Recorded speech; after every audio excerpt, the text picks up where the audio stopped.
To celebrate Independence Day, there is a sale available on vintagegenetics.com. Use code July4 for 20% off all clothing store-wide.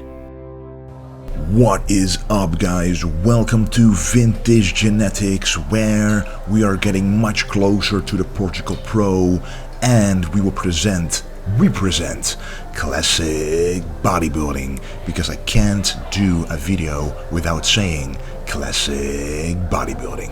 So we are about 3 weeks out in this video, and that means 3 more weeks to go in this video before I hit the pro stage in Portugal to qualify for the Mr. Olympia.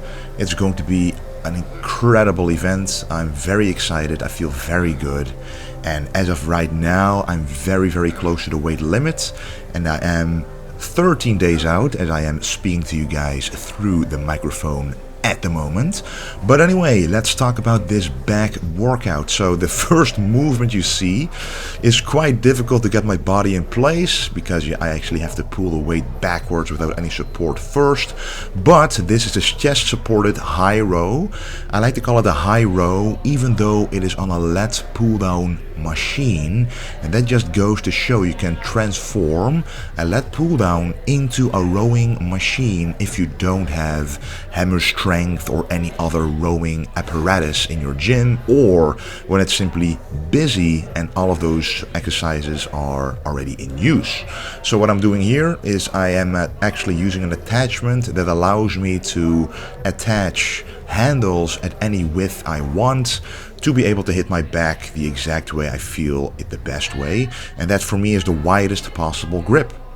And normally I do this unilaterally, or with both handles being separate from each other, but in that way you can only do it with a smaller grip, so less wide. And this wider grip allows me to better contract the upper middle back. So you got to remember, for back, the wider the grip is, up to a certain point of course, the more to the inside you're able to contract the back. So if you want to fill that middle back up, look at widening your grip at rowing movements, not pull downs, but rowing movements. So this is the third working set. Just did 2 working sets in the 8 to 12 rep range, and this is the third one going to failure in the 15 to 20 rep range, making sure I get as strong as I can on all different rep ranges.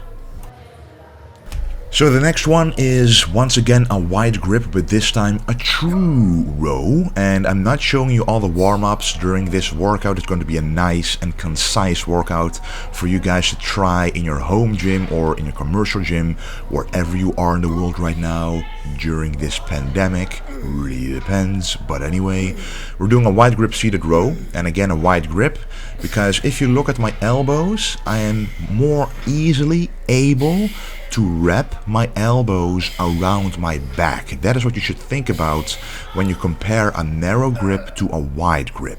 Because if it was a narrow grip, my elbows would not be able to go backwards enough, because my stomach is in the way and the arms aren't able to move past my side as efficiently as they are right now.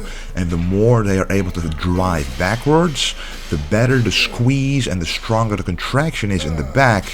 And trust me guys, if there's one thing I learned about building back thickness, it's about maximizing the squeeze, maximizing that contraction. If you don't maximize it, if you don't truly feel that blood rushing into the back during the squeeze, you will never have that thick, veiny, vascular, filled with blood back if you don't. So this is a third set. I just did 2 working sets of the same rep range, and now it's time for the third set, which is called a cluster set. So you can see I'm doing 5 reps, then having about 10 seconds of rest in between, then hitting 5 reps again. And I'm using a lighter weight here, which is about my, in between the 10 and 15 rep max at this prep intensity, at this prep energy level. So I'm just doing as many 5 rep sets as I can until I hit failure, and that way I can hit more reps than if I would have had during a straight set without a break.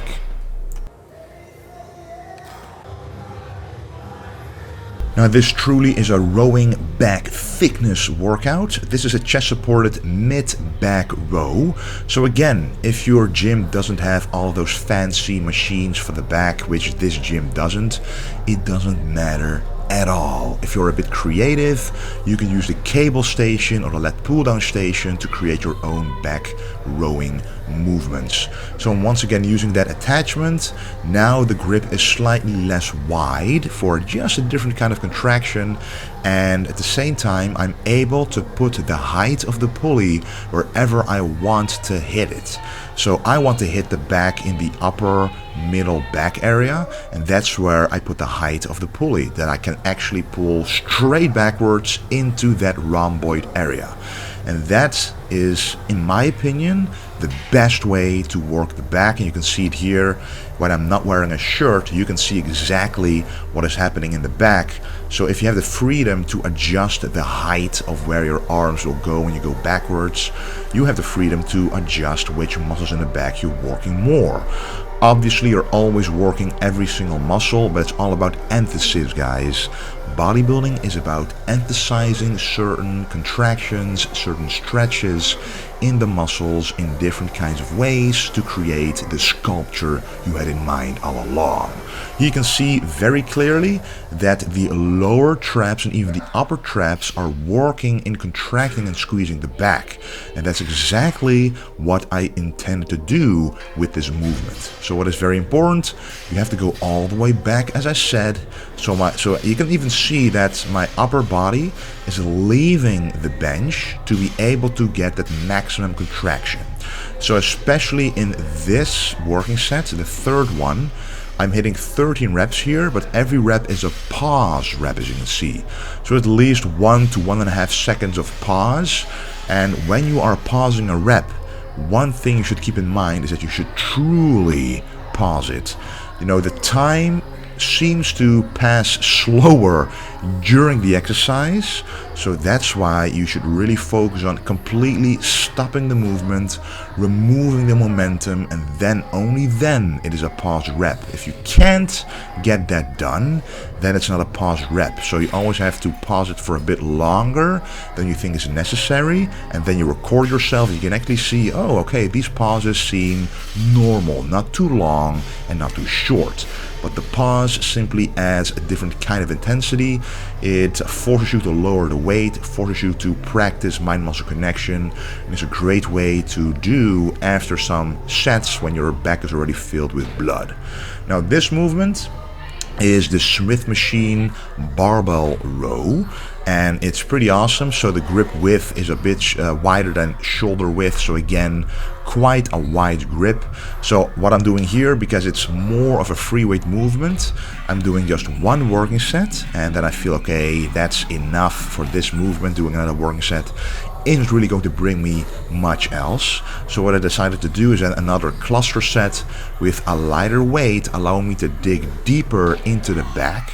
And you can see when I do the cluster set, you can see the bar is actually going to my lower abs in comparison to the exercise I did before this, which went to my upper abs or my lower chest. So you do hit the back very differently depending on where your hands will be relative to your back. So this bent over row, this barbell row, felt very good for the lower back as well. Now it's time for the cable pullover, and we might as well use this handle again because it was still attached to the cable pulley. And you know, this allows you to use a straight bar, because with a cable pullover you can either use, of course, a rope or a bar. But if you use a bar, sometimes the bar hits your legs and then you are missing some range of motion. However, when you have an attachment like this and then add handles to it, you all of a sudden extend the range of motion, because your hands actually go past your legs, so your legs are not the limiting factor anymore. That allows you to contract the lower lats and the lower back much more efficiently, and I always like to finish the back off with a cable pullover, or at least an exercise that works the lower lats, because that will always be a working point for my back, because from the front the lats attach just a bit higher, and if I want them to appear to attach lower from the front and the back, you want to thicken the lower lats so you can actually see more muscle at the lower insertion point. So I'm also doing a drop set here. Normally during the off season I don't do a lot of cluster sets or drop sets, maybe one a workout, but as I'm getting closer to the show I want to up caloric demand, still using correct form, still putting the muscle to good use without overdoing it. But the fact of the matter is, the more you can use the muscle, the more you can stimulate it with correct form, as I mentioned, correct range of motion, the better it's going to be for overall caloric burn, because you want to burn the most calories with the muscles that you want to retain. Obviously, it doesn't mean you have to do 20 to 30 rep sets, because then you're not maintaining strength. It's the combination of maintaining strength throughout the workout and also increasing caloric demand by doing cluster sets and drop sets and stuff like that. So I just did some rope face pulls. Very simple. They're just 2 sets, around 15 reps to failure. I did film the first set, but it really didn't show much because I was way too close to the camera. And I do the back first, the rear delt second, and then the bicep third. So here I'm doing a wide grip preacher curl, which feels very amazing on the entire bicep, but especially the inner side of the bicep. As you guys know, I like to do a close grip preacher curl with an easy curl bar because I want to work on the bicep peak. But in my opinion, if you want to work on a bicep thickness, using a wide grip really helps getting that inner part of the bicep thicker as well. You can literally feel the difference, as the bicep is comprised of 2 different heads. And of course we have to do some posing here to check out what I look like with a bit of a pump. And I'm very, very empty here because I literally am only having carbs, 25 grams of carbs in my breakfast and the same post-workout, and that's about it. But that's what is needed to get below that weight limit and to get into ultimate condition form. So of course it's always nice to see what you look like with a bit of a pump, to get a grasp of where you are at in the contest prep. And I have to say I'm quite pleased with the progress I've been making, and I'm very excited to show it on the stage, because these last few weeks everything will go much quicker. And this is the second working set of the wide grip barbell curls, the preacher curls. As you can see, I'm going all the way down, and my upper body is rocking back and forth just a little bit to assist in the lift in a natural motion. So when I'm going down, my body goes along with it. When I'm going up, I'm pulling up a little bit with my upper body, just to allow for 1 or 2 extra smooth reps. Now I did do some alternating dumbbell curls after this, but I didn't record those because those are pretty standard. And this is the final pose of today with a different camera setting, the back double bicep. Anyway guys, thank you a whole lot for watching, and don't forget to stay golden.